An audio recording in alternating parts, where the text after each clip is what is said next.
Hello, everybody, and welcome to Libromancy, a podcast about the magic of books. I'm Josh, and today I'm going to be talking about The Stray Spirit by R.K. Ashwick. So let's surge to the magic of books. This was a lot of fun. I'm going to say that I did get a copy from the author, but I'm going to be very honest about my feelings with this book. And truthfully, my feelings about this book are that it was pretty fun. It was pretty good. I had a blast reading it. Every time I cracked it open, I would be chuckling every few pages or just having like those warm fuzzies you get when you have a good feeling kind of going on. So I really enjoyed this book for this. I just kind of came off of some other books, as you know, that are very heavy and deep and thick, and not in a bad way. This is very different, and this is kind of just a rejuvenating book. It was like, hey, this is this is a perfect comfy read. If you ever just needed to be like, hey, I need something comfy, man, I would go to this book sometimes because it is great. So let's kind of talk about it a little bit. I'm gonna try and keep this a little non-spoilery, but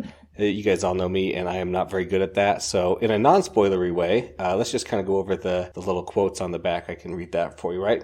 The struggling bard, Emery Carrick, he's our main character. He's trying to join the art guild, become an elite musician, and then he can return to his family. He ends up getting his lute possessed by a spirit, which he doesn't believe, he didn't believe in at first. And then he goes on a quest to figure out, why these surges are killing the spirits or attacking people now and hurting people and what's going on. It was a lot of fun. So really quickly in the non-spoiler way, I'm going to try and go over my feelings using the call pile system I have, which if you haven't ever heard of it, it's characters, atmosphere, writing, plot, investment or interest, logic, and enjoyment. And writing. I forgot writing because they're not in order on my sheet, which is silly. But so just generally to talk about these 7 kind of characteristics that I use to kind of figure out my feelings about book. We'll start with characters. Non-spoiler way, I thought these characters were great.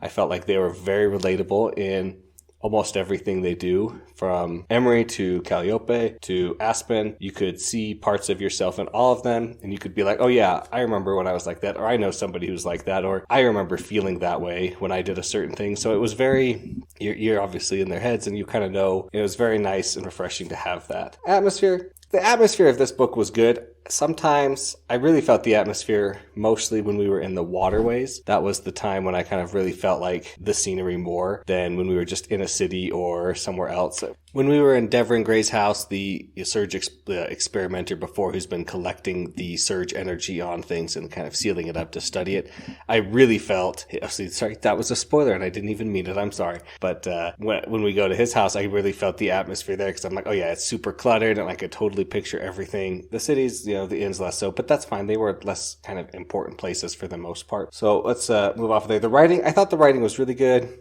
It wasn't too complicated. It was very kind of simple and clean and really doing good with the work it does. I'm not a huge person who's able to say a lot on the writing quality. Just needless to say that I didn't see any, obviously, tons of grammatical errors or any issues there. So I wasn't bothered by the writing. I thought it was good. Is it one of the most amazing proses I've ever read? No, but that's very few and far between, and not every author has to or needs to try and write to that level. This is perfect for what this book is. Just great. So the plot, I liked the plot. Emery obviously gets embroiled in something he's unaware of, and then he has to keep going on and forward. And by the end of the book, he's at where he's at, which I'm trying not to talk about because that's a spoiler. And, things are happening. The only thing I kind of feel about the plot is that it felt a little bit too fast.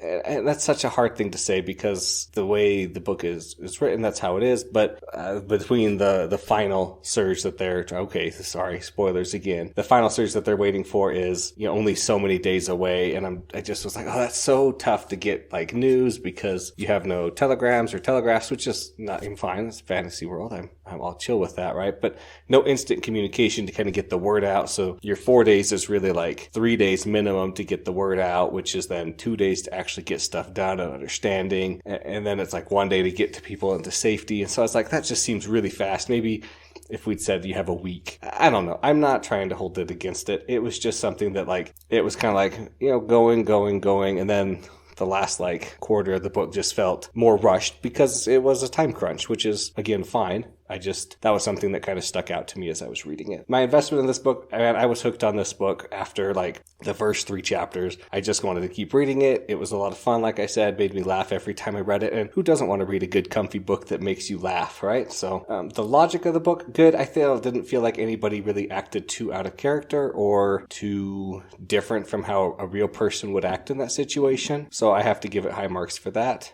And on the enjoyment level, like I said, I really enjoyed this book. I thought it was hilarious at parts and fun. I really liked a lot of the things going on, which I'll talk about in just a minute. So I think we're just going to have to go into spoilers now, and let's start talking about characters. All right, getting into our characters here. Let's first talk about Emery. He's our main character. He's a musician. He plays the lute. I liked Emery a lot as a good main character. I felt he was very relatable and real and easy to identify with. He's struggling. He wants to make his name with the Art Guild, the biggest musician guild. And, I love that we learned slowly but surely exactly why he wants to get in and how long it's actually taking him and all his whole backstory. We're not just given it right away.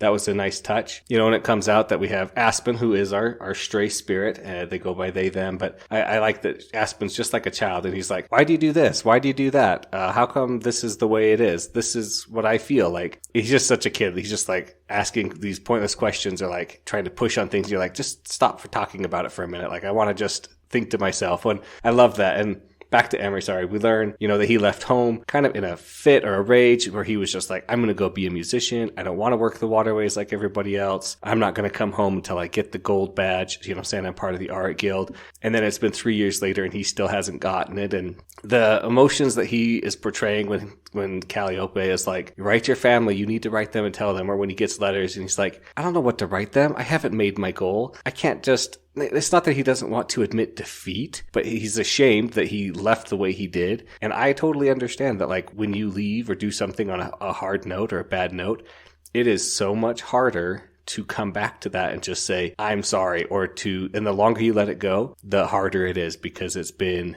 3 years for him at this point, and he's like, I can't go back and just say I'm sorry. Well, he could, but that's besides the point. Like, it's so tough for him, right? So that's that. I really like that. I liked his growing relationship with Aspen the whole time. And he's just like, what am I going to do with this kid? Like, he's so weird. And he just like is so blunt to people. And, he's like, I just got to get used to it. So I like that. I also liked, I'm a sucker for the kind of relationship that he has with Calliope, where they were in a relationship, then she kind of dumped him because she was like, you have to, come with me, or you choose your dream or me. And she does apologize for that and was like, that was wrong. I was just stressed out and kind of nervous because she's also super relatable because, okay, we're going to skip to her for a second because she's like, I want to just keep studying and I don't want to graduate she doesn't say it that if she graduates, she has to like pick a job and like actually work. But that's kind of the feeling you get, right? Is she's just like, I just want to keep studying. There's more to learn. I need to keep learning. I don't want to stop. So she is very focused on that. And then I love their relationship where they still both like each other, but neither of them really knows how the other one feels. And I feel like Calliope kind of knows that Emery still likes her, but Emery, the whole book is just like, oh, she's going to tell me right now that she's tired of spending time with me and she does this. And I love that he's just like, you know what? I'm going to get her back. She is just looking pretty over there and doing all these funny things. I'm going to take my tie off and loosen my shirt collar and roll up my long sleeves. And it's just like, those are the classic marks of like, it's just funny. I liked it a lot. Like it's a little bit of a trope in romance. You roll up the sleeves and then you're suddenly more attractive for guys, right? So I like that a lot. That was super funny. I just love the way they work together. So, like I said, Calliope was super relatable and her like, I want to get to the facts, but then she also wants to just be there for them and to help them. I like that a lot. I was a little surprised that Steph and Marco, Emery's friends in the very beginning of the book, just kind of got dropped. It made sense. They were left in the first town, and when Emery and Calliope go to Vornik, they're not able to go with because they have their own lives there, of course. But still, it was just a little surprising to me. I mean, not that surprising. So it wasn't bad, is what I'm trying to say. And again, if we're talking about these characters, there's so many good side characters as well. You have the Alta and you have Cedar, who is the other spirit that we meet. And Alta's funny. The Alta is funny. She's the tender of the grove where Cedar lives. And she's telling them these stories. And she's like, oh, I can only tell you this story if it's stormy because that's kind of the story it is. And then a few minutes later, it starts storming. She's like, okay, well, I guess I could tell you that story now. Like, clearly the world wants you to know. So that was funny. I like Cedar. He's like, I'm a spirit. Spirits don't talk to people. Quit talking to me. Leave me alone. And Aspen's like, no, I'm going to pester you because I'm a child. And he's just a young spirit in general anyway. And finally, Cedar's like, fine, I'll talk. I'll spread the word to the other spirits. Like, put up your shields and help out, which is something cool that the spirits can do because it is, the spirit energy that's coming in the surges. And it's like, okay, fine, we'll do it. And he's just like, leave me alone. Go away. I'm tired of dealing with you, Aspen. So Cedar, big fan.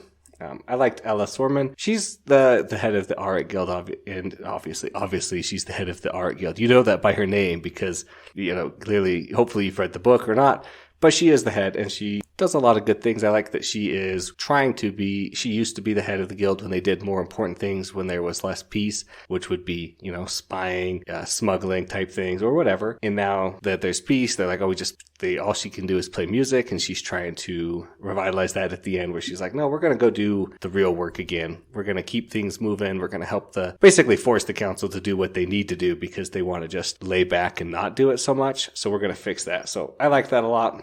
I already kind of talked about the atmosphere a lot. I really like the atmosphere in the caves where you could feel Emery's confidence at being a boat runner in the caves mixed with just his ability and the descriptions made it really nice in the caves. And so that was a really good atmosphere. Like I said, the writing and the plot, the investment, those were so fun. I'm just going to talk a little bit about some of my enjoyment stuff now because that's what the really good stuff is. So I love the Copper Mill scenes where they get to Copper Mill and he's like, remember how I told you in the story that Copper Mill used to have a lot of thieves and was a little better now? And Cal's like, oh yeah, I remember that. Like, you said it's better now. And he's like, I said it's a little better now. And it's just funny because everywhere he goes, he's being like, oh, it's 10 golds for a night and this. And then everybody's just out robbing and there's gunshots everywhere. It was just funny and silly just in a, oh, this is the thieving town. And when they escaped, that was a really fun way. And then they're going through the tunnel. And he's like, oh no, we're going to get stuck. And he's able to navigate them through that. And they're able to safely get through that area. It was a lot of fun. I liked so I'm going to be truthful here. At the end, I honestly thought that because Aspen was pushing himself too much, that he was going to be the one to die. And then I was like, oh, well, wait a minute. This very last scene where Aspen takes over Emery. Now maybe Emery's the one who dies and Aspen lives. Or maybe they both die. Like, I was like, oh, I don't know what's going to happen. I'm glad to report they both live, both very weakened. And I loved the scene where they're like, oh no, Aspen, are you okay? And the tiniest, wispiest mouse is it's just like, yeah, because he's always like a big animal because that's what he likes to be, and I just made me laugh out there loud at that. And then, at the end of the book, they've kind of saved as many people as they can by finding the caves. And, okay, this is another point. The family teasing was just so on point for lovable teasing each other. It's just so real. Like, I totally can see, I have a kind of relationship with my brothers where we like to tease each other a lot. And this would have fit right in with each other. The competition of, hey, I'm going to be the first to greet Calliope because, she's my girlfriend. They're like, oh, you're going to be the first? And then they, throw him into the snow and go greet her. And then he's the last one because of that. And these things are just so fun. You can really feel the love behind their teasing. And it never got to the true, spiteful or mean teasing. So I really like that. And then at the end, he's got all these rumors flying about him because, he was possessed and Aspen was doing all the work, keeping the shield up at the end. And he's like, people are saying you're a god. People are saying you saved every city in the whole world, And he's like, oh, please, I just did what I had to do. How can I stop this? And he's like, I'm going to have to plan my death. And Calliope's like, well, let's take a step back. And he's like, okay, thanks for helping me avoid planning to fake my own death because that's a lot of work. And again, it just made me laugh. And then, of course, at the end, Emery gets into the guild with the promise of being more than just a musician. And Cal graduates and gets a job doing research and studying, something she's always wanted. So I really liked it. Oh, another thing I just thought of would be when Emery and they're visiting Devon Gray and they're doing all the research on surges. And Emery's like, I'm just going to head out because I don't understand any of this math stuff and this other physics stuff. So I'm just going to go play and practice.